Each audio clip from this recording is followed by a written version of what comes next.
Fighting like the Dickens over there in Ukraine, aren't they?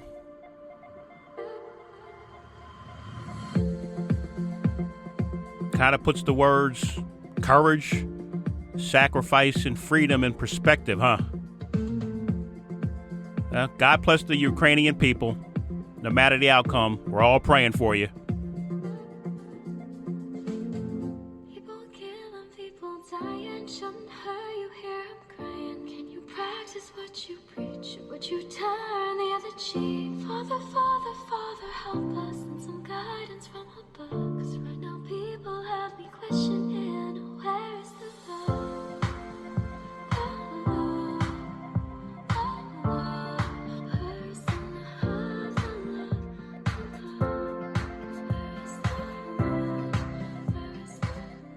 What do you do when a terrorist decides he wants to take your country just because he can? Fight like hell, I guess. Fight like hell. What would the rest of the world do?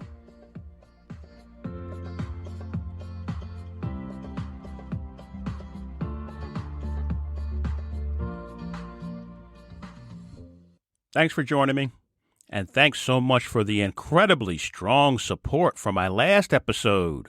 Some of the best numbers I've ever gotten in 1 week. Thank you. Thank you to everyone who felt the need to point out to me that at the beginning of the episode, I said March 21st instead of February 21st. So thank you.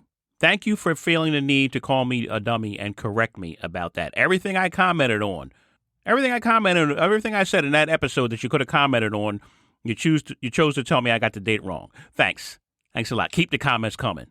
So today is Tuesday, March 1st. Black History Month is over, so we can finally go back to watching BET for entertainment purposes and not to be activist. So that's good. So in this episode, I'm going to talk a little more about Ukraine. Not going to spend a whole lot of time, but I'll talk a little bit about it. There's plenty of commentary going on about Ukraine out there right now, probably by people that are better than me that can give better detailed daily information. But I want to talk a little bit about some interesting new information that I found. And maybe this information is common knowledge and it was already out there, but it came as a bit of a surprise to me. And I find that a lot of times things that I don't know about tends to mean other people didn't know about it as well. So we'll talk a little bit about that in relation to Ukraine and what led up to the invasion by Russia and what possibly was Europe's role in all of this. But before I start on that, let me just ask you a question. Has the media's coverage of the first few days of the invasion been, how can I put it? Does it appear the media is painting a narrative of a feel-good David versus Goliath movie?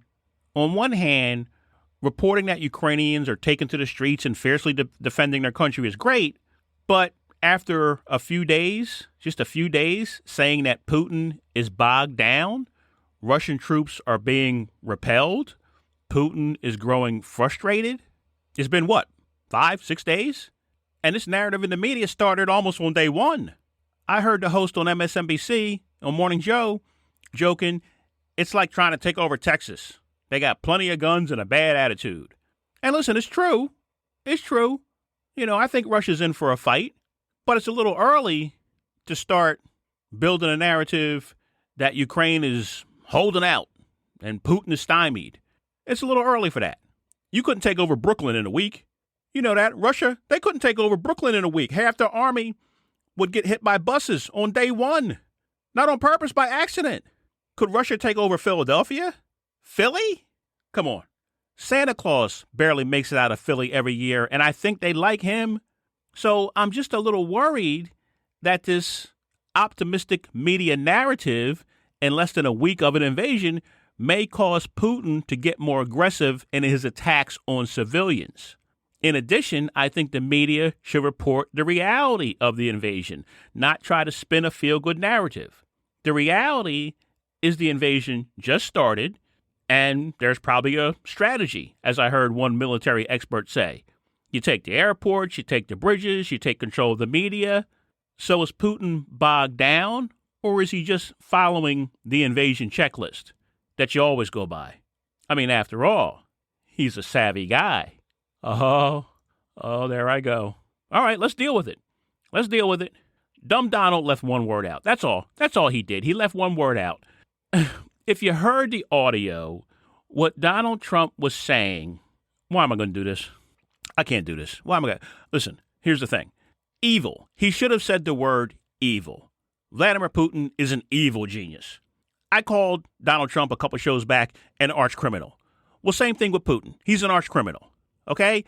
Like in the comics, like in the movies, every arch criminal is a super genius. They're an evil genius. So if dumb Donald had just said Vladimir Putin is an evil genius, he's a savvy evil genius, it would have made a lot more sense. But of course, Donald Trump can't put two sentences together without offending someone. But the media missed it. Everyone on Twitter missed it.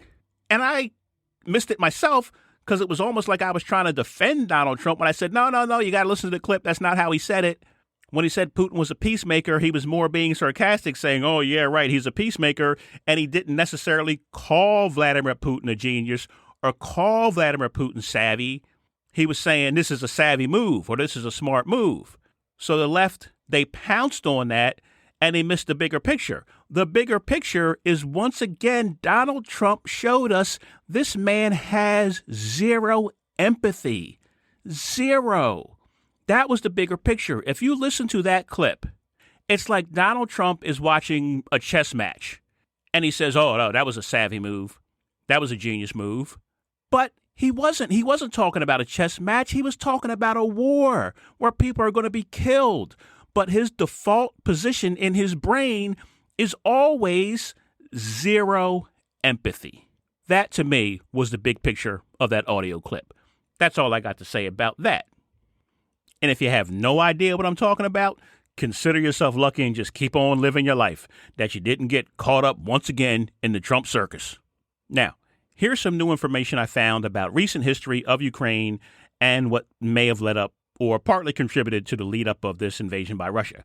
And I gave you some background about the Ukraine invasion, what led up to it, what the conditions were prior to it, and how things related to NATO. And I got a little curious. By the way, for some information that you may be interested in, I was interested in comparative armies. Ukraine has 250,000 active duty troops. If you include the paramilitary reserves, blah, blah, blah, takes them up to about 500,000. Russia has roughly about 850,000 active duty troops. So that's the difference in the militaries, if you were wondering. I was. So when I was Googling, I was curious about that, but I was also curious, how come Ukraine isn't part of NATO? Because I knew one of the reasons, or one of the ways you get into NATO is you have to have a military. So I was curious about what's Ukraine's military like, but then I was curious, how come they're not in NATO? And I was also curious, I also tweeted out, why not just put them in NATO now? Why not do that? Why not just make them a provisional member, a temporary member, or whatever you want to call it, member of NATO right now? We can do whatever we want. Do whatever we want. Well, you can say, oh, you can't. That's against the rules. Invading another sovereign country is against the rules. So why not put Ukraine in NATO now and give them more military support than we're giving them? Well, apparently, other people were curious because I found an article from the Miami Herald. Let me read from the article for you. This article is from February 25th, so just a few days ago, and it's entitled, Why is Ukraine Not in NATO and Is It Too Late to Join? Ukraine is not a NATO member. Here's why experts say. NATO has an open-door policy for members to join. Any European country in a position to further the principles of the Washington Treaty and contribute to security in the Euro-Atlantic area can become a member of the alliance at the invitation of the North Atlantic Council, NATO says. NATO's line has always been the door is open to membership to any state that chooses that it wants to join NATO. It makes that choice independently. Then there is a process and criteria to follow.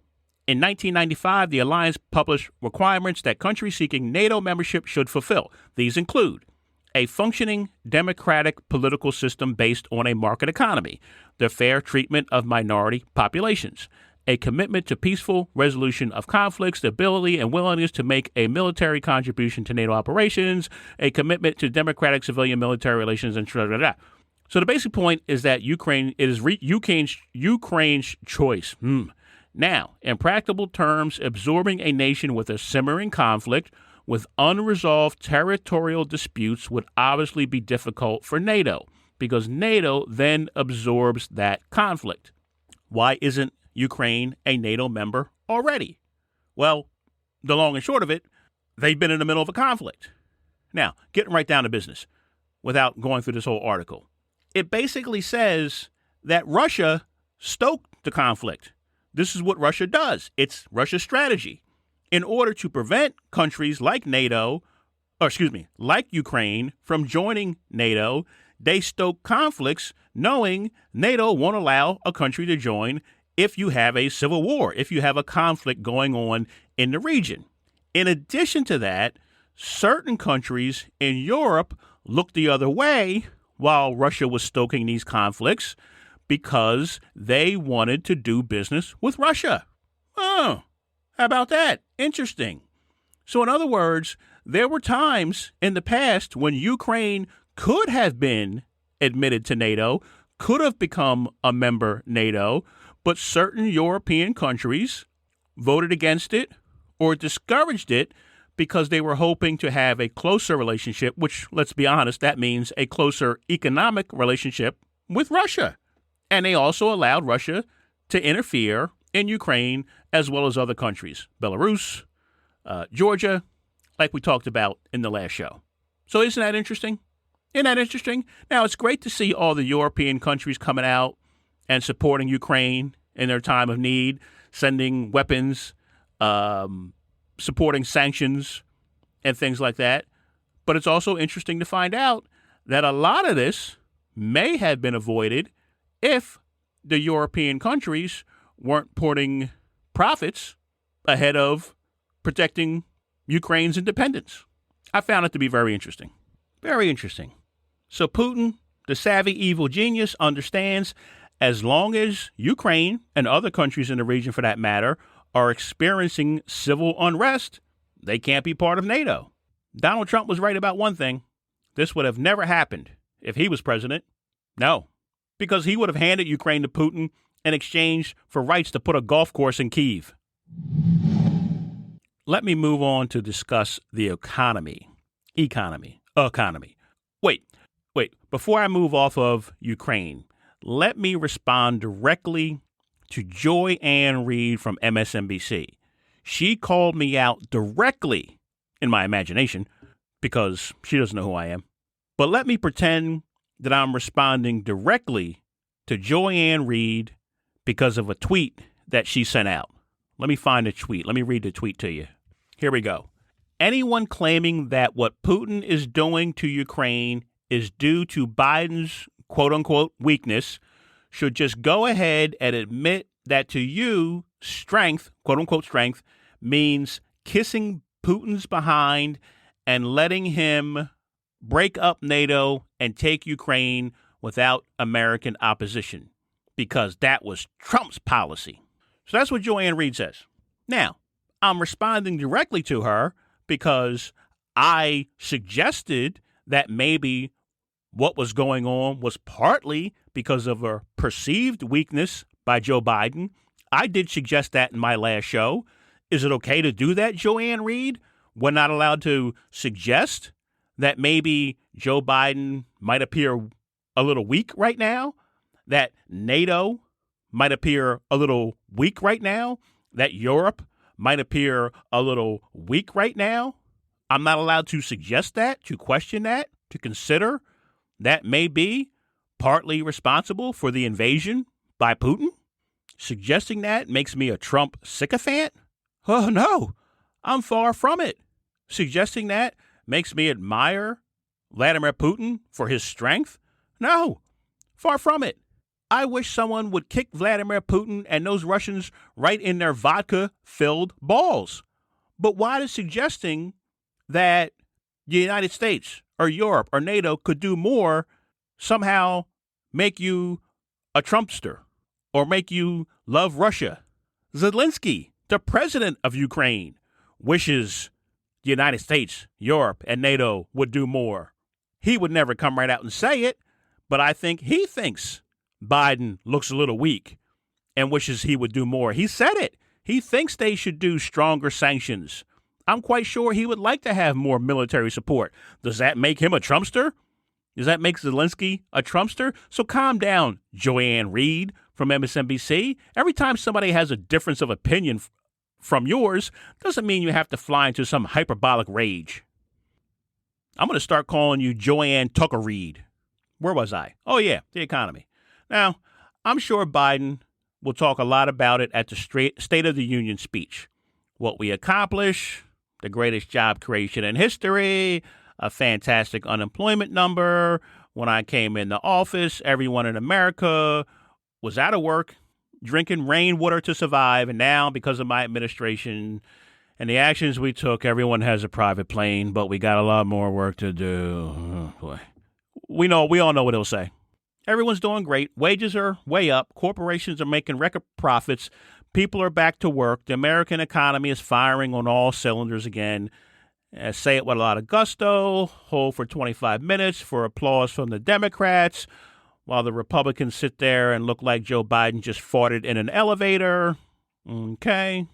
So that's the good news. Everything is going great. Here's the bad news. Everybody's struggling. People are struggling. And the big reason for that is inflation. This doggone inflation, which Biden will blame on the pandemic, lack of competition, corporate greed, and unethical behavior by big business. He'll say it's due to supply chain issues because, again, there's a ton of demand because people got money to spend. That's the good news. But there's a lack of supply because people got killed by the pandemic or afraid to go back to work because of the pandemic. You know, the pandemic, Biden has done a fantastic job of stopping. That's the good news. Now, listen, I'm not here to say any of that is untrue. All of it's true to a degree.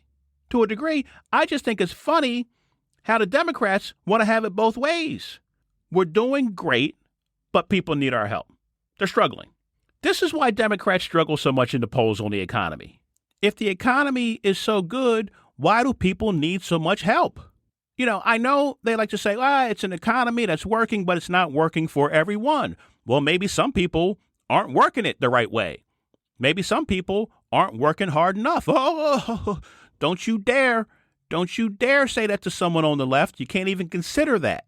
No, the economy's doing great, but people are still struggling. And the economy's doing great because of us, because of the Democrats. If people are struggling, it's because of the Republicans. People doing great, that's us. People struggling, that's the Republicans. I saw a tweet that said 97% of jobs in the past, I think it was 40 years, have been created under Democratic administrations. Let me say that again.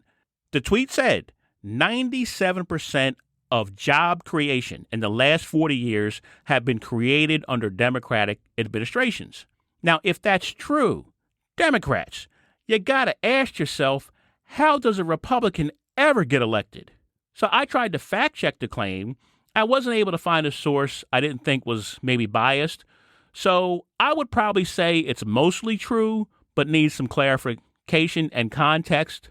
You know, if you took out the millions of jobs lost under George W. Bush and then recovered under Obama, if you took out the millions of jobs lost under Trump and have since been recovered under Biden, would the difference be so stark? Isn't fair to assume the jobs would have been recovered if McCain was elected or even if Trump were reelected? Come on now. I'm not cheerleading one side or the other. I'm putting it in context. That's what you're supposed to do when you're in the middle. But still, recovery under Democrats, right? So why do people seem to always say they trust Republicans more with the economy? Now, there are a bunch of reasons, but in the interest of time, I'm going to try and stay focused. Democrats struggle with messaging on the economy because, in my humble opinion, they prioritize help from the government as a way to build a strong economy. You will hear it from Biden, and every Democrat will leap out of their seats when he says it, and every Republican will look at him like he just said, the Second Amendment should be optional. But you'll hear it. He'll say, We need to lower the cost of prescription drugs. We need to lower the cost of childcare. We need to lower the cost of college. We need to lower the cost of insulin. We need to lower the cost of Netflix. Everything. Anything and everything you need, we need to lower the cost of. Give people more money to spend, and the economy will do better. Cut the cost of all these things that people have to pay for. They'll have more money to spend, and the economy will do better. Republicans do not agree. Republicans feel if you want to give more people more money to spend, take less money from them. That's how Republicans feel. You want people to have more money to spend, take less from them in the form of taxes. In other words, spend way less on your social programs, and you can then tax people way less, and they will have more money to spend on childcare, insulin, and college. Now stay with me. I'm not getting into a detailed discussion of who's right and who's wrong. Because again, if you listen to me enough, you'll realize I generally think no matter what the issue, there's some right and there's some wrong on both sides. But I'm not going to get distracted with that. I'm staying focused here. This is about why do Democrats do so poorly in the polls on this? Okay? So if you ask people, let's say between the ages of 16 and 25, where do you see yourself in 10 years? How many do you think would say, waiting for Biden to pass a bill to help me pay for child care, prescription drugs, food, housing, heating oil? All the things the government wants to give people, people don't want to admit they need or want. What they'll admit is, or what they'll say is, where I see myself in 10 years, what I need in 10 years, a tax cut, because I'm going to be a millionaire by then. I'm going to be an influencer, or I'm going to be starting a clothing line or a record label. Or I'll get a job right out of college where I start at the top, not at the bottom where people used to start. That's the mentality.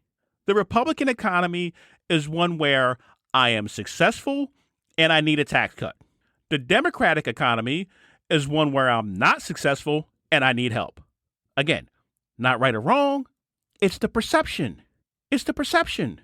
Which economy do you want to say you support? The one where you're successful and need a tax cut, or the one where you're unsuccessful and need help?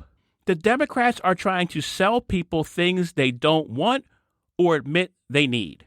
What? Are you trying to tell me people don't want to admit they want child care? People don't want to admit they didn't want all those kids. Maybe one or two, but not six. They don't even want to admit they didn't want those kids, much less the child care to take care of them. You want to poll better on the economy, change the perception you are giving away goodies to people who don't deserve them in order to get them to vote for you. You want to change the perception in the polls. Never talk about giving someone something without it being connected to taxes, to a tax cut, to a tax credit, to a tax rebate. You're getting this because you deserve it. You're not getting it just because you had kids. You're getting it because you deserve it. You're getting this tax credit. How do you give somebody a tax credit who doesn't pay any taxes? How do you give a billionaire a tax credit? Come on, Democrats. Wake up. Wake up. You got to start figuring out how to play this game. I can't keep telling you. I told you I got toilets to clean. Now, you want to change the perception? You want to poll better on the economy? Stop saying we need to win back the white working class vote. Stop calling them that. Why would the white working class be any different than the black working class, or the Latino working class, or suburban working moms, or people with a high school degree? Why would their needs in an economy be any different based on race or sex, or whether their kids play soccer? The goals are the same. Pay me more, take from me less. Pay me more, take from me less. Put that on a bumper sticker if you want to. I know you won't give me credit. Go ahead. Put it on a bumper sticker. Put a big Democratic donkey on the bumper sticker, and you'll go up 2 points in the polls on the economy. I promise you. Pay me more, take from me less. Okay, comparison group guy. I get the take from me less part. I'm starting to pick up what you're putting down. But the pay me more part, isn't that up to these greedy businesses? Yes. I could talk about this total lack of understanding from the left, but in the interest of time, I have to try and stay focused on here. When it comes to pay, businesses pay people based on value, not hard work. Businesses pay people based on value, not hard work. Businesses employ people based on demand, not because the Fed really would like them to. If I only need 50 people to deliver my product or service, I don't hire and employ 60. Heck, I don't employ 51 if I need 50. I saw a well-known economist on the left. I'm sure some people will call him an expert economist. Robert Reich tweeted something out about Jeff Bezos and his multi-million-dollar estate and his insane wealth as he nickeled and dimed his employees, taking away their overtime and their benefits and so forth. So I have to ask this expert economist, what does that have to do with the economy? If you want to have a moral debate, which you know we don't do here, we have discussions, but if you want to have a moral debate about Jeff Bezos, okay, but Amazon, McDonald's, Walmart, or any other mega-rich company that is always the example of corporate greed is under no obligation to be super cool to their employees. People are paid and rewarded based on value. Think of a supermodel, a Victoria's Secret supermodel. You could take a very attractive woman off the street, tell her, sit here and watch this Victoria's Secret supermodel walk the runway for an hour, and then you're going to do it. Compared to the supermodel, the attractive woman off the street will look like Steve Bannon in a wig, and her walk will look like a newborn pony trying not to fall down a flight of stairs. And that's the value of a supermodel. And it's why they are paid a ridiculous amount of money. Do they work harder than, say, a teacher? Of course not. Is there value to society more than that of a teacher? Of course not. Their value is they generate millions of dollars in sales because of their beauty and their skill. Their value is they generate millions. Do you individually at your job generate millions in dollars in sales? Well, yeah, Amazon makes billions. And if I'm not there, well then, right. If you're not there, someone else will be there to do the job. Or in the future, maybe something else will be there to do the job. That's your value. That's your pay. I could go on about this for hours. Literally hours. I've heard so many crazy things from the left on this misunderstanding of pay being about hard work versus value. I heard someone one time say, this is years ago, when the Professional Women's Basketball League was struggling. This is when the first iteration of the Women's Professional Basketball League. And they said, well, if they would just pay the women more, they would get a better result and fans would show up. Well, what? You think the women's skill set will go up and the games will be more entertaining just by paying them more? But that's what somebody on the left said. I can't make that up. Why has my voice been so high this entire show? I got to calm down. Hang on. Let me calm down. Let me get my voice lower. All right, here we go. I got to wrap up. I could go on about this forever. I wanted to talk about unions. Maybe next time. I'm going to wrap up because I want to save a little time for a non-political moment in the show. Biden is going to give his State of the Union address tonight. The job numbers will be out this Friday. So things are going to get very political, very partisan. So in response, I want to give you my non-political list of people I want out of this country. Okay? You ready? Number 1, list of people I want out of the country. Non-political. People who go into a public bathroom, wash their hands, and then grab a huge stack of paper towels to dry them like they're a grizzly bear grabbing a trout out of a stream. Take a couple of paper towels, you selfish prick. Number 2, people who wait until the cashier tells them how much it's going to be before they open their purse or wallet. It's going to be something. Trust me, it's going to be something. You can probably even estimate what it's going to be and take some form of currency out of your pocket. You don't have to wait to see. I've even seen people who are paying with a debit card wait to take the debit card out until they are told the total. Get out of my country. Number 3, people who are real loud and obnoxious all throughout dinner at a public restaurant, and then when the bill comes, they get real quiet all of a sudden. They sit there real quiet and try and go unnoticed when the bill comes. Meanwhile, they were screaming across the table, spitting in your food all throughout dinner. What? What do you mean I'm like that? What am I up to? Number 4? Number 4. People who litter. Oh, my stars, do I hate people who litter. If you told me a cop shot someone for littering, I would say, well, was it a first offense? Are they habitual litterers? I mean, it's not even about the environment for me. It's just such a lazy, uncaring attitude. You can't wait until you get to where you're going. I'm sure there's going to be a trash can somewhere, and you can throw it out in the trash can. Why do you have to litter? Well, what about things that are biodegradable? Can I throw chicken wings or apple cores or cigarettes out of my car? Poop is biodegradable. Can I throw that at your face? Wait until you get where you're going, you animal. Number 5, I think I'm up to. People I want out of the country. People who take a huge duffel bag in with them to the gym. You're going to work out. You're not going to live abroad for a semester. What could you possibly need with that huge bag? Is that your go bag? Like you're in the Born Supremacy? You got to have extra passports and cash while you're working out your deltoids just in case something pops off? Lastly, people who end sentences with prepositions. You might be the worst of all. People who end sentences with prepositions. Example, that's the place he was going to be at. I'll let you know what we are going to do after. I ain't been able to see straight since. I don't like that. I don't like people who end sentences with prepositions. And don't get me started on dangling participles. All the ladies, if you feel me, help me sing it out.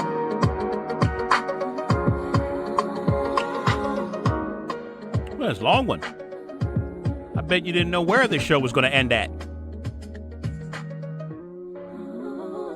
It's O-R-E-Y. Thanks for listening. Don't forget to follow me on Twitter at @comparison_show, @comparison_show. Visit the website, www.thecomparisongroup.com, www.thecomparisongroup.com. You will find other podcast episodes. You will find fact checks. You will find sources of information. Again, I appreciate people going to the website. I do. But I just wish you'd go to Apple Podcast, Google Podcast, Amazon Music, iTunes, Stitcher, Spotify.